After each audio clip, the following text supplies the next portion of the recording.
Hi there. It's Lisa here. Good Friday readings, offering them to you if you would like. Some of you may be reading this for your parish. This first reading from the book of Isaiah is the suffering servant from chapters 52 and 53. It's a long reading. Get prepared to be there for a while. It's an important reading. It starts out hopeful, like, hey, my servant's going to prosper. And then goes into the marred look and how he'll startle many nations and people are going to stand speechless. And so I think it goes from hope to confusion. And I think it who would believe what we have heard? Confusion, right? To whom has the arm of the Lord been revealed? And then it talks about this young man growing up like a sapling. And so that's some tenderness. Let love happen in your voice right here. Love, okay? He grew up like a sapling before him, like a shoot from the parched earth. And then um, intensity.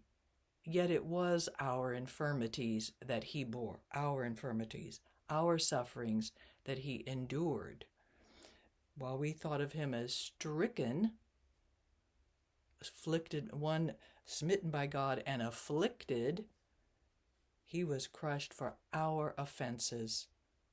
No, I'm sorry, pierced for our offenses, crushed for our sins. Upon him. So these words, this stanza is slow and like kind of incredulous at what he's doing for us, okay? And then again, like almost confusion. Though he was harshly treated, he submitted and opened not his mouth. Like be kind of amazed, like a lamb led to slaughter or a sheep before the shearers. Be amazed at this, right? And then again, why is he doing this? If he gives his life, those 3 lines, he will see his descendants. Who are his descendants? Us. And the will of the Lord shall be accomplished.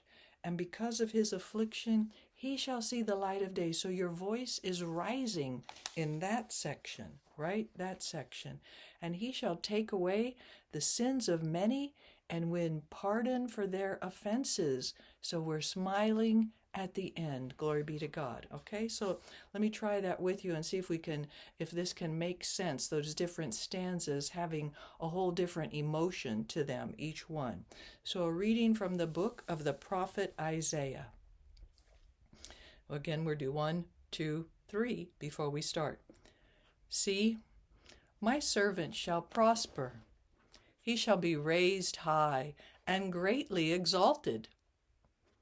Even as many were amazed at him, so marred was his look beyond human semblance, and his appearance beyond that of the sons of man. So shall he startle many nations, and because of him kings shall stand speechless. For those who have not been told shall see.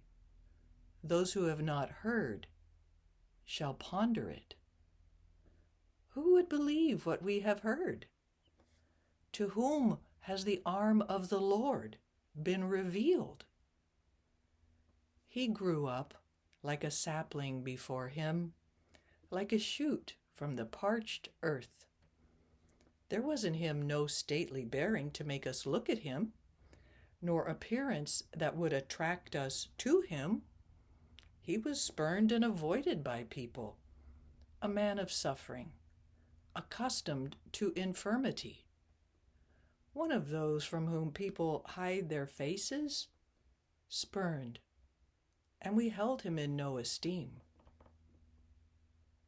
Yet it was our infirmities that he bore, our sufferings that he endured. While we thought of him as stricken, as one smitten by God and afflicted, but he was pierced for our offenses, crushed for our sins. Upon him was the chastisement that makes us whole. By his stripes we were healed. We had all gone astray like sheep, each following his own way. But the Lord laid upon him the guilt of us all. Though he was harshly treated, he submitted and opened not his mouth. Like a lamb led to the slaughter, or a sheep before the shearers, he was silent and opened not his mouth. Oppressed and condemned, he was taken away. And who would have thought any more of his destiny? When he was cut off from the land of the living and smitten for the sin of his people, a grave was assigned him among the wicked, and a burial place with evildoers, though he had done no wrong, nor spoken any falsehood. But the Lord was pleased to crush him in infirmity.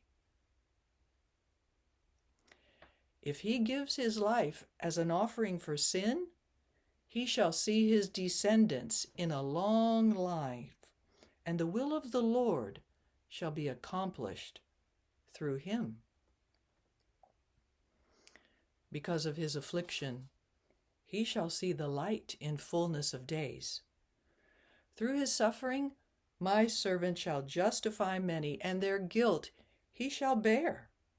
Therefore I will give him his portion among the great, and he shall divide spoils with the mighty, because he surrendered himself to death, and was counted among the wicked. And he shall take away the sins of many, and win pardon for their offenses. The word of the Lord. So do you see how it came up to be hopeful and even glorifying at the end? So your voice should change with each of those stanzas. Don't be too serious and somber all the way through. Let the energy and the emotion change with each one. All right. God bless you.